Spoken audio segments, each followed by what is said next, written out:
Hey, all you Geminis out there. My voice is a little like raspy. I'm sorry about that. I think I was kind of loud last night and I had like a few drinks. It was so much fun though. But yeah, it's made me a little raspy today, so just bear with me, okay? All right, I'm doing a horoscope for Gemini, May 2021. This is a massive month for you guys. I'm just gonna say that out loud first thing, okay?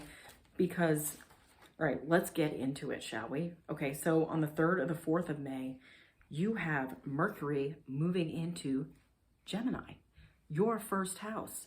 On the 8th or the 9th of May, we have Venus moving into Gemini as well. Okay, so your first house. This is the spotlight on you, the spotlight on Gemini. Like, you're rethinking what it means to love, what it means to pamper yourself, like treat yourself, like what it means to treat yourself amazing. Like, you can be changing the way you communicate with others. You could be changing, like, the way you look. Like you'll want to be taking better care of yourself and better care of others. Self-love is the front runner of this month for you guys. On the 20th, 21st, you have the sun moving into Gemini too. So this just shines a light on you and yourself and the way you love yourself. This is huge, okay? And you have the North Node here in Gemini too. So this is your destiny. Like, that's the destiny node. So, like, oh my God, there's so much energy here for you, like, to work with, to play with, and like have fun with, and rediscover who you are and whoever you want to be. All right, on the 10th, 11th of May. I say the 10th or 11th because it all depends on what part of the world you're in. Okay, so you have the new moon in Taurus. That is in your 12th house. The 12th house, that is the unseen. Well, no, that's not the house of the unseen. Well, yeah, it is the house of the unseen. So we have the 12th house. So that's the house of the unseen. This is also the house of like spirituality and like maybe like your shadow side and like addictive behaviors that you might have. Okay, so this new moon, like, you could be setting a new intention for like, it's like you're, okay, what's the word I want to say here?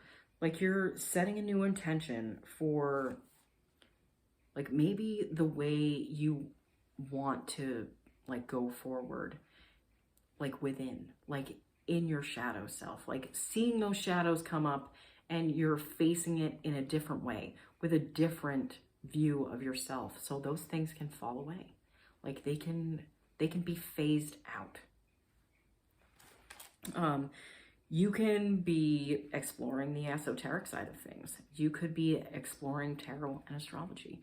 You could be exploring, like, there are many, many taboo subjects out there. Like, the list goes on. Yeah, you're going to be interested in the hidden, in the things that are below the surface, okay? And especially, especially with the new moon in Taurus. Like, your 12th house is being lit up with that new moon. Okay, so on the 13th or 14th of May, you have Jupiter moving into Pisces. That is your 10th house. That is the 10th house of career. That is the 10th house of your social status. Okay, so Jupiter likes to expand what it touches. And because we have Pisces, like being the Jupiter is the modern, no, not the modern, Jupiter is the traditional ruler of Pisces, but we also have Neptune, which is the modern ruler of Pisces, both in your 10th house. So there could be expansion to like the intuition you have going into certain situations in your life having to do with your job, you know, and like interacting with, you know, people of higher social status in your life. It's going to expand that. It's going to expand like your, like the intuitive feel that you have that goes in conjunction with like maybe what you're doing in life. Like maybe you're coming at it from a more intuitive place. And those intuitive nudges and those intuitive hits, if you're learning to like listen to it more deeply and follow those intuitive nudges, Jupiter can expand whatever comes in for you. Like Jupiter brings luck. Jupiter, it's like higher learning as well. Excuse me. You could be teaching others a skill that you're passionate about too. Yeah, with the 10th house, like you could be starting a new business. Like you could be starting a completely new business. You could be going out there and putting your toe out there for like a new job, like something that you might not have thought was even in your wheelhouse. But like you have that self-belief right now with all this first house stuff being lit up. Like your first house. Like this is you. This is you to the core. Okay?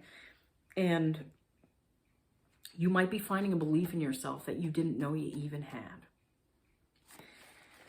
All right, on the 25th, 26th of May, we have a total lunar eclipse in Sagittarius, okay? So this is going to be in your 7th house of relationships, okay? With your 10th house of like career and like your social status. And then you have this lunar eclipse in your 7th house. You could be you could be reflecting on your current relationships right now, like during that time, and seeing what needs to be phased out, like what relationships no longer serve you. But you could be meeting someone amazing too. You could be getting into a new relationship with someone. Yeah, this has a lot to do with your emotional vulnerability too. And that's next level stuff. That's you willing to be vulnerable to someone else. And there's more honesty with yourself there too, with that vulnerability. Yeah. Ooh. 29th, like the 28th, 29th of the month, we have a Mercury retrograde happening. Also in your first house. Okay. So when Mercury, your ruler, goes retrograde in your sign, this is like, all right, this is like a hermit mode moment for you. This is you going inward. This is you reflecting on like,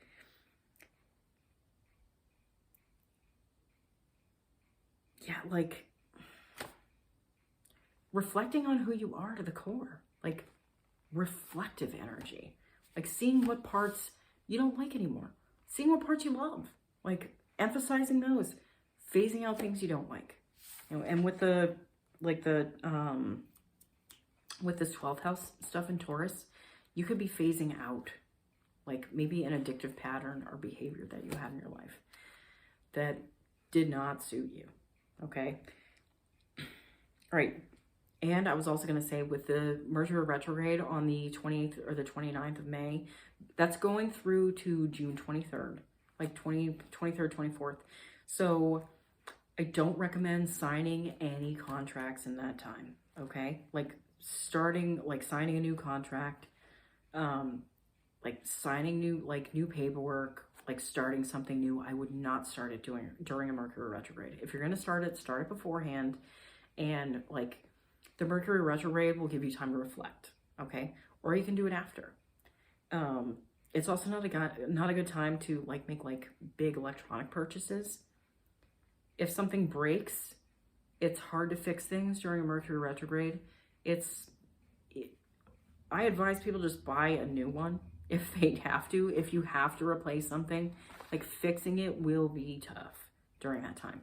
All right. Yeah, this month is a big focus on yourself. You know what? And you should be. Like, you should be the focus of your life, okay? This is going to be like the truth of relationships, like staying strong in who you are and attracting others like you. That's why there's such a heavy focus on the first house, because you're redefining what it means to be you. And that is so powerful. So powerful. I'm so sorry. My voice feels like it's so raspy. Oh my God. Okay. Ooh, we also have the South Node in Sag with this total lunar eclipse. So like you'll be redirecting who you are, shifting the focus from others to yourself. And that's where it should be, Gemini. Okay? Yeah. All right. Okay, great, guys. Thank you so much for watching. I am so excited for you guys. Happy birthday, Gemini. Like you first deacon Geminis. I'll see you again soon, okay? Bye.